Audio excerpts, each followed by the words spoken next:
Hello guys, this is Eric and welcome to a brief tutorial on the new update of vTask 2.5.0. We're still on the same version.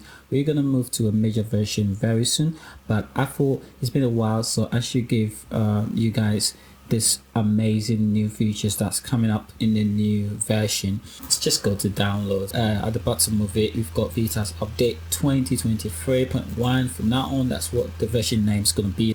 With this one, if you go into the details, you could see that everything is laid out there. We've added a lock time column for each clip. When checked, vTask will make sure that the current clip is played at the exact time. So what that means essentially is if I go ahead to load the last preset that I had here, you can see that we've got this column here, that's what I'm talking about, that has these check boxes here. We can lock it. So as we've locked this, we can go in and change the time and say probably. So we're gonna cheat.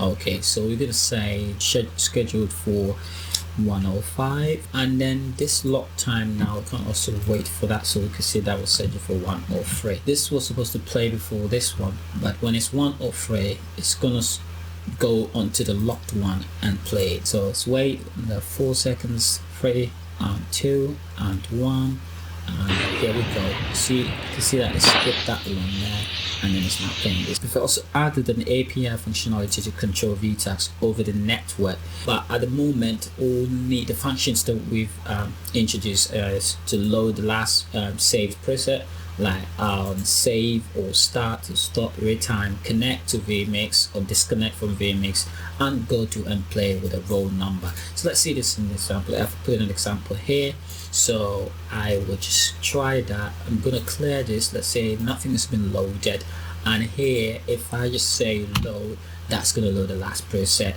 And we could also change the function and say start, and I wish I could spell, I don't know why it's in caps. So start, and then when I hit enter, you can see that it started running.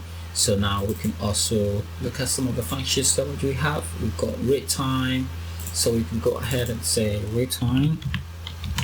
So it's the same as clicking this button, but you're doing it from the network, so you can do it from any computer. So I can see that has been retimed. Obviously we've got some locked stuff here, so these ones are not gonna play. But if I just uncheck the locked one and I just retime again, everything's gonna refresh. Okay, so now you can see you can actually control it. You could also stop it, and let's try and connect to vMix and see if that works as well. Yeah, that works. That's been connected, and we can as well disconnect. Right, so that works as well. So what else? Well, let's try this one. Go to and play from a roll number. So what it essentially does is if I start this right now, so it's running, as you can see it's running here.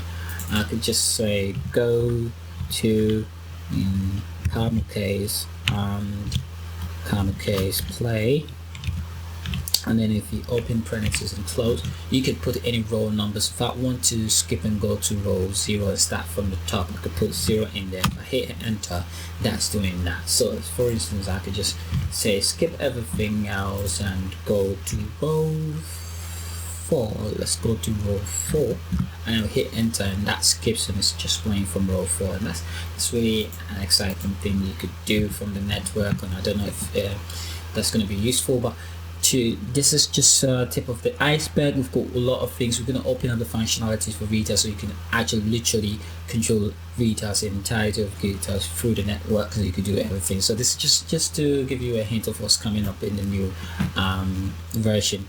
Add the functionality to replace files via drag and drop. This opens a pop-up for you to choose an action, insert, replace, or replace instances. So for instance, if I come in here and I say this shot city shot, I want to replace it with some other file. All I have to do then is to just quickly, if I want to replace that with waterfall, I can just drop that onto it, and the default action is insert. So if I click done, it's just gonna put it beneath it was as normal. So now we've got 2 waterfalls here. But if I wanted to replace that shot and keep every details for the trimming and everything, I just have to just select that waterfalls, drop it on top of it, and we can change it to replace. And when I say done, take a closer look, that's been changed to waterfall. So indeed, when we play it, it's waterfall that's coming. And we can also replace all of 4 instances. So we've got 1, 2, 3 here. So let's just replace that with C#. So it doesn't matter whichever you put on, as long as it's waterfall and we say replace instance, that is going to go ahead to replace every instance of that waterfall. And there you have it, because you see the shots everywhere waterfall was. So this is really amazing. Again, thanks to Aaron. He's been on our backs to try and add this feature, and that's to also let you know that we listen to you out there. Whatever you want, you can ask, request for it, and it will be done. So shout out to Aaron. And yeah, so that is it. And you can replace instances, so you could, it's not only limited to clips. So for instance, this transition here, I don't want it any longer, I want it to be a video file. Then I could just go ahead and drag an ocean onto it, and I just want to replace that transition with an ocean, and that, boom, that has been replaced as well. So you can literally replace anything, commands, whatever it is, that is replaceable as well. You can just drop files on top of them and replace them perfectly. So but mind you, if you have a lot of, let's say you've got a couple of transitions and then you go ahead and do that, I'm sorry, it's going to replace every transition for you. If you do replace instance, for instance, if you do that, then all the transitions are going to be replaced for that. So bear that in mind, and that's what it is. Okay, so for that matter, what is next on the list, we've also got updates. So these are bugs that have been fixed. So we've removed the alternate row clips and increased the row font size. So basically I'm talking about these things, so you can see them a bit bolder. And then before usually used to see this will have a slightly darker background and this row will have a lighter one. So that's the alternate. We've removed that because we introduced this here, so it's going to be a bit confusing with all the colors and all that. So we just made it one color and then introduced this lines here to just differentiate. And also the font size have been increased a little bit for visibility. That's about it for this role. So fix product activation issue. Yeah, so some people were facing issues where they've activated their product, but sometimes when they open it says backdated and all that. That has been sorted out as well.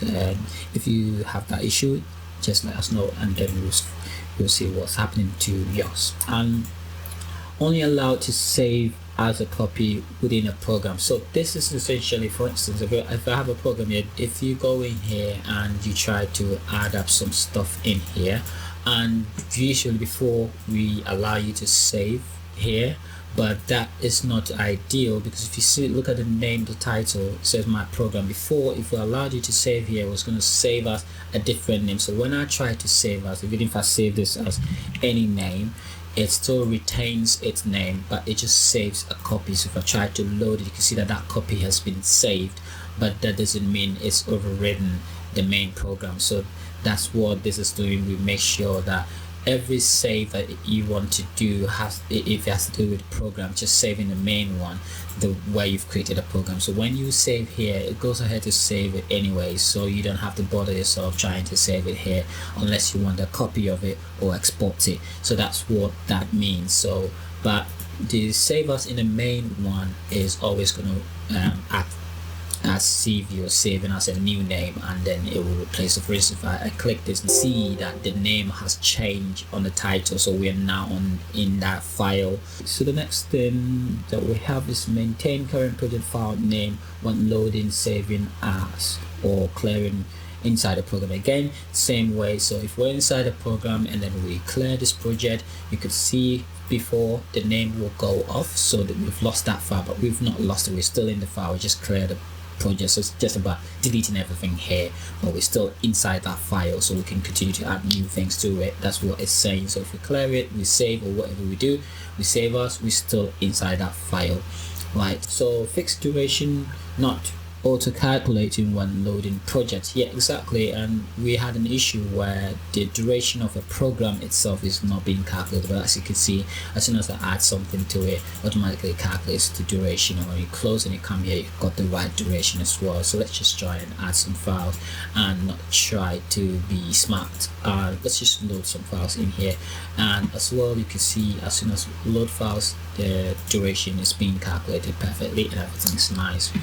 And that's about it. So how to install this is very simple. It's just a zip file. When you download it, you have to unzip it, and there's only one file in it. So you copy that file into program files 86 and Vfxblend folder, and then vTask 2.5.0, and then replace that file there. It's basically just one file. So if you go ahead to download this file here, it's going to give you a zip file, and you unzip it and you just put it in that folder right there. So every instruction is here, and thank you. And it's been Eric, and there's more things coming. And one thing I didn't touch on, the default port for the API is 90. You can change that by going to settings and changing the port to any port you want, but mind you, after you click done, you have to restart vTask in order for that new port to be open for you. And that said, I would say bye for now, and I'll see you in the new version.